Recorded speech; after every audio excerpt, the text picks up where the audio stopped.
కొన్ని కూడా అడ్జస్ట్ కావారా? సరేరా, ఇట్స్ ఓకే. ఏమైంది? నీకెందుకు? నా తంటలో నేను పడతాం కదా, నీ పనిలేవు నువ్వు చూసుకో. ఇప్పుడు చెప్తే వచ్చి నష్టమేంటి? ఈ నెల శాలరీ లేట్ అంట, బైక్ ఈఎంఐ ఇంకా క్రెడిట్ కార్డ్ డబ్బులు కట్టేది ఉంది.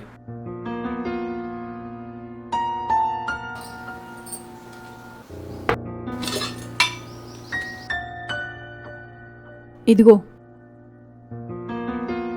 నువ్విచ్చిన డబ్బులే. నువ్విచ్చినవన్నీ ఖర్చు పెట్టకుండా కొంచెం కొంచెం సేవ్ చేస్తూ వచ్చా. నువ్వెప్పుడు డబ్బులు అడిగినా విసుక్కుంటూ ఇచ్చేటోడిని, ఇలాంటి టైంలో నువ్వే హెల్ప్ అవుతావు అనుకోలేదు. హెల్ప్ ఏంటి? భార్యాభర్తలం.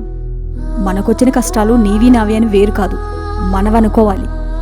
అయినా ఊరికే ఏమి ఇవ్వట్లేదు, వడ్డీ కావాలి.